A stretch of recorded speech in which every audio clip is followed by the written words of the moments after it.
Everyone, this is Vishakha. Welcome back to our YouTube channel. Finally आपका आज 7 अगस्त का last date है आपका CSAS पोर्टल 2 का।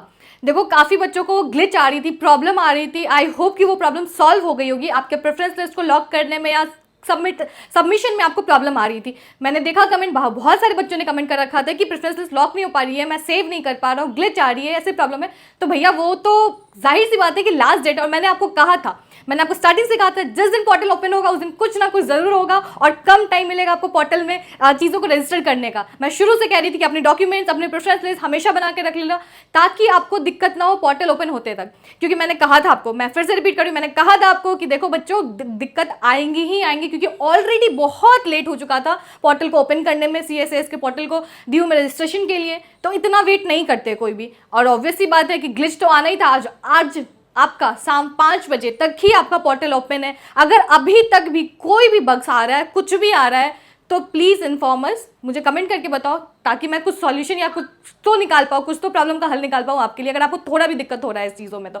ठीक है, याद रखना शाम के 5 बजे तक आपका डेडलाइन है CSAS पोर्टल का। तो आज हम बात करेंगे पोर्टल के बाद, मतलब इसके बाद आपका कौन सा स्टेप है। आपकी सबसे पहले निकल के आएगी सिम्युलेटेड रैंक। अब सिम्युलेटेड रैंक क्या होता है वो मैं बताऊंगी आपको इस वीडियो के अंदर, तो वीडियो को बिल्कुल स्किप मत करना। आपके रैंक के लिए और आपके प्रेफरेंस लिस्ट के लिए बहुत बेस्ट है, क्योंकि बहुत बच्चे बहुत मेजर मिस्टेक करते हैं। वो मेजर मिस्टेक अब करेंगे। अब कैसे? तो कहोगे कि मैम अब तो लॉक हो जाएगा, ऑटो लॉक हो जाएगा प्रेफरेंसेस। नहीं, उसके बाद फिर से विंडो ओपन होगा और प्रेफरेंस लिस्ट की आपकी एडिटिंग शुरू हो जाएगी। अब उसमें आप तालमेल जरूर करोगे। क्यों करोगे? क्योंकि सिम्युलेटेड रैंक पता चल जाएगी आपको, इस वजह से। तो चलिए, अभी नहीं बताऊंगी, धीरे धीरे करके सारी वीडियो के अंदर में बताऊंगी, तो पूरी वीडियो को ध्यान से देखिएगा। ठीक है, पहले तो मैं देख लेते हैं हम लोग कि डेडलाइन क्या क्या है आपकी, क्योंकि बहुत बच्चों को बहुत चीज़ें नहीं पता होती है। आप लोग एकदम ब्लंडर करते हो उस चीज़ों में। पहला तो ड्यू फेज 2 का डेडलाइन आपका 7 अगस्त और 5 बजे तक, यानी आज शाम 5 बजे तक ही ओपन है। ठीक, नेक्स्ट आपका 9 अगस्त को प्रेफरेंस लिस्ट लॉक हो जाएगा। 9 अगस्त को आप जो भी कोर्सेज डाले हो, जो भी कॉलेजेस डाले हो ना, वो लॉक हो जाएगा। And then declaration of simulated ranks 11 अगस्त 2024, यानी 11 अगस्त को आपका सिमुलेटेड रैंक निकल के आएगा और आपको पता चलेगा।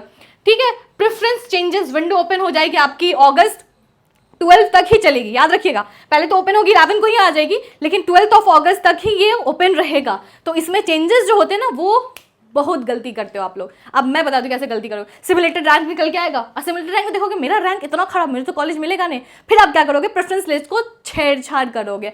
और याद रखिएगा, विंडो जो ओपन होगी आपकी प्रेफरेंस लिस्ट की, जिसमें आप चेंजेस करोगे, उस चेंजेस में आप ऐड कर सकते हो अपने प्रेफरेंस कोर्सेज को, प्लस लेस कर सकते हो। लेकिन एक कंडीशन है। अब वो कंडीशन क्या है? कंडीशन यही है कि आप उसको बस एक बार एडिट कर सकते हो। एक बार अगर आपने एडिट कर लिया और सेव पे डाल दिया, फिर से दोबारा एडिट करने का मौका आपको ड्यू नहीं देगी। तो ये बात ध्यान रखिएगा। अगर ये विंडो ओपन हो जाती है आपकी 11 अगस्त को, तो ध्यान रखिएगा, आप कोर्सेज ऐड कर सकते हो, लेस कर सकते हो, लेकिन दोबारा एडिट नहीं कर सकते हो। तो ध्यान से। और सिमुलेटेड रैंक में मैं बात करूंगी, इसी वीडियो के अंदर बताऊंगी कि सिमुलेटेड रैंक में जो भी रैंक जाता है, उसकी वजह से अगर आप प्रेफरेंस चेंज करते हो तो वो बहुत बड़ी मिस्टेक होती है आपकी। क्योंकि अक्सर बच्चे घबरा के यही कर लेते हैं। क्यों करते हैं? उनको टेंशन हो जाती है कि मैम कॉलेज नहीं मिलेगा तो क्या करेंगे। अरे भैया मिलेगा कॉलेज, पेशेंस तो रखो तुम। चलो देखो, मैं यहाँ पे पहले से ही प्रिपेयर करके आई हूँ, क्योंकि आप लोगों को समझाना मेरे लिए थोड़ा मुश्किल होता है, लेकिन आप समझ जाना बस। देखो, मैंने just an example, for example लिया है कि एक स्टूडेंट है। ठीक है, मैं किसी का नाम नहीं ले रही हूँ पर्टिकुलरली, बस एग्जाम्पल के थ्रू ले रही हूँ कि एक स्टूडेंट है जिसको 750 नंबर आया 800 में से। उसने एक लैंग्वेज प्लस 3 डोमेन चूज कर रखे थे, इसमें से उसको 750 आया। उसने बनाई अपनी प्रेफरेंस लिस्ट बनाई। अब प्रेफरेंस लिस्ट में उसने बीकॉम ऑनर्स डाला, बीकॉम डाला, BBA FIA डाला, BA डाला, BMS डाला, इको ऑनर्स भी डाला, ऐसे कर करके बहुत सारे कोर्सेज डाले। पता है ना, ड्यू की तरफ से एक ट्वीट आई थी आपके लिए कि आप जितना ज़्यादा प्रेफरेंस लिस्ट बनाते हो, जितना कोर्सेज ऐड करते हो, उतनी चांसेस आपकी हाई होती है। तो याद रखिएगा, एक भी कोर्सेज, क्योंकि बहुत बच्चे को मैंने देखा है, मैंने खुद भी देखा है कि जो बच्चे जिस कोर्स में एडमिशन लेना चाहते हैं ना, बस वही कोर्सेज डालते हैं। तो ये गलती, चलो ठीक है, उनका माइंड सेट ओवर कॉन्फिडेंस हो जाता है कि भैया मैंने जो कोर्सेज डाले वो तो मिल ही जाएगी। ऐसा आपको नहीं करना है। आपको सारे एकदम ऊपर से लेके नीचे तक पूरा भर देना है, बिल्कुल एक कोर्स नहीं छूटना चाहिए। अगर कोर्स छूटता है तो वो आपकी गलती होगी, आपकी एडमिशन ना होने की। तो आपको किसी को ब्लेम नहीं कर पाओगे फिर। ठीक है, तो याद रखिएगा इस चीज़ को। उसने लिया, इतने सारे कोर्सेज लिया, उसने अलग अलग कॉलेजेस डाले, 4 कॉलेजेस डाले, 12 कॉलेज डाले, 2 कॉलेजेस डाले, अलग अलग कोर्सेज के। पर ड्यू क्या देखेगा? कोर्सेज देखेगा। ड्यू क्या देखेगा? कोर्सेज कौन कौन से डाल रखे हैं। तो उसने बीकॉम ऑनर्स डाला, बीकॉम डाला, ठीक है, BBA डाला, देन BA भी डाल दिया, BMS भी डाल दिया, इको भी डाल दिया, ऐसे करते करते सारा भर दिया। अब आया सिमुलेटेड रैंक की बारी। अब इसकी सिमुलेटेड रैंक कैसे आएगी? तो भैया वो कोर्सेज के थ्रू आएगी। बहुत सारे बच्चे भरते हैं बीकॉम ऑनर्स, ऑलमोस्ट सारे बच्चे डालते हैं बीकॉम ऑनर्स का। इसने भी डाला, अब इसकी रैंक निकल के आएगी। अब रैंक के हिसाब से देखो, नंबर के हिसाब से 750 नंबर आ रखे हैं इसके 800 में से, उसी हिसाब से अब रैंक कैसे आएगी? डिक्रीजिंग से, मतलब डिसेंडिंग ऑर्डर से असेंडिंग ऑर्डर तक आएगी। याद रखिएगा, डिसेंडिंग ऑर्डर से ही शुरू होगी, ठीक है? डिसेंडिंग से ही इसकी रैंक निकल के आएगी, एकदम ऊपर से लो की तरफ बढ़ेगी, ठीक है? तो इसकी रैंक निकल गया, यानी यूएन कॉमन रैंक निकल गया। और ये बच्ची एक पर्टिकुलर कास्ट से यानी ओबीसी से बिलोंग करती है। फॉर एन एग्जांपल मैं समझा रही हूँ आपको कैटेगरी रैंक के बारे में भी, ठीक है?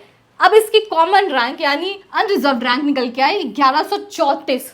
एक पर्टिकुलर कोर्स की, हर कोर्स की रैंक अलग अलग होगी, याद रखिएगा, क्योंकि हर कोर्सेज में कुछ बच्चे कम भरे होंगे, कुछ बच्चे ज़्यादा भरे होंगे, इस वजह से आपकी हर कोर्सेज की रैंक अलग अलग निकल के आएगी। तो इस बच्ची की आई अनरिजर्व रैंक में 1134। फिर इसमें तो समझ में आ गया, अब ओबीसी कैटेगरी के जो बच्चे होंगे उसमें से रैंक उसकी निकल के आएगी।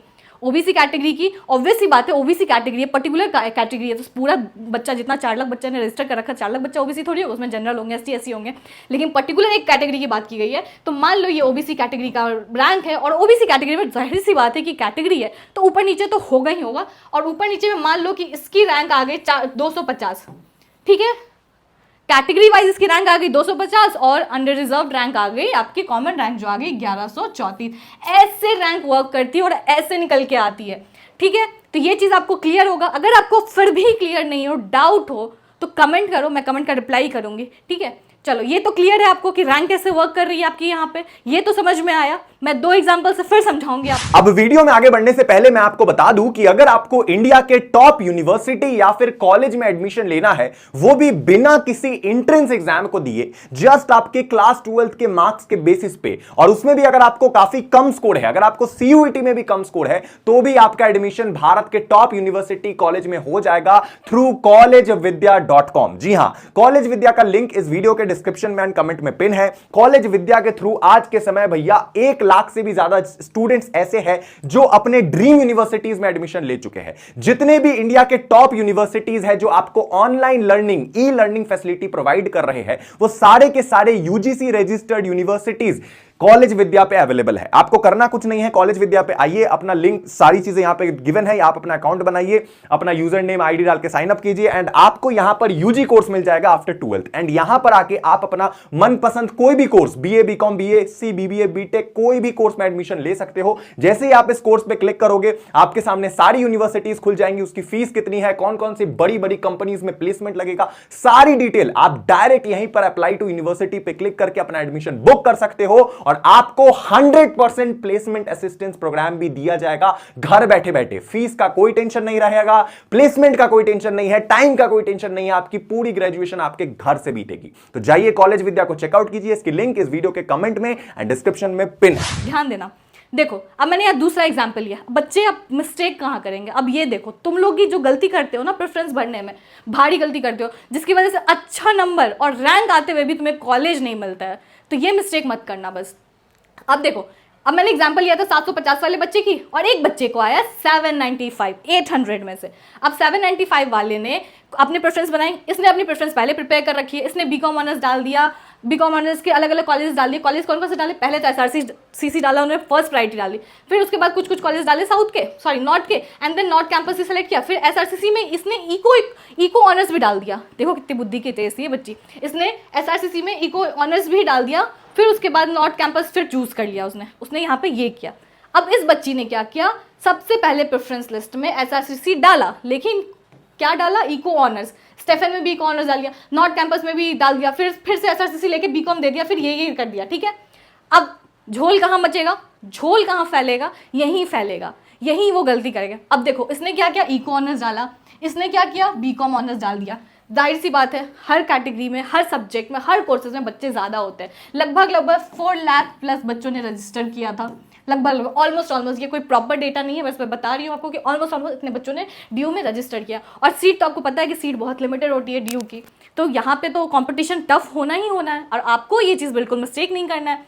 अब क्या होगा, इस बच्ची को इसने क्या किया, सबसे पहले ये डाल दिया, अब इसको मिलेगा इसके कैटेगरी के हिसाब से। अब ड्यू तो ये समझेगा कि अरे इसने इको ऑनर्स को पहले डाल रखा तो इसको इको ऑनर्स। अब मान लो कि अगर इसको बीकॉम ऑनर्स लेना होता तो ये बीकॉम ऑनर्स यहाँ डाला उसने, अगर यहाँ डाला होता तो क्या इसको पहली बार में बीकॉम ऑनर्स मिल जाता, बीकॉम मिल जाता इसको पहली बार। लेकिन क्या हुआ कि इस बच्ची को पहले बीकॉम ऑनर्स मिल गया और इसको पहले इको ऑनर्स मिल गया, और क्या हुआ फिर इसने भी इको ऑनर्स डाल रखा था, लेकिन जब इसने ये ऑलरेडी फुलफिल कर दिया तो ये तो इसका रैंक कैंसिल हो गया जो इको ऑनर्स में आया होगा, और इसकी रैंक इको ऑनर्स की और इंक्रीज हो गई, क्या होगी, और बढ़ जाएगी ऊपर। क्यों बढ़ी, क्योंकि ऑलरेडी इस बच्ची ने बीकॉम ऑनर्स चूज कर लिया और इसने इको ऑनर्स में रजिस्टर ही नहीं किया, मतलब एडमिशन ही नहीं लिया, तो इसकी रैंक हट गई एंड देन ये अप हो गई, ये ऊपर चली गई, तो इसको कोई अच्छा कॉलेज मिल जाएगा इको ऑनर्स की।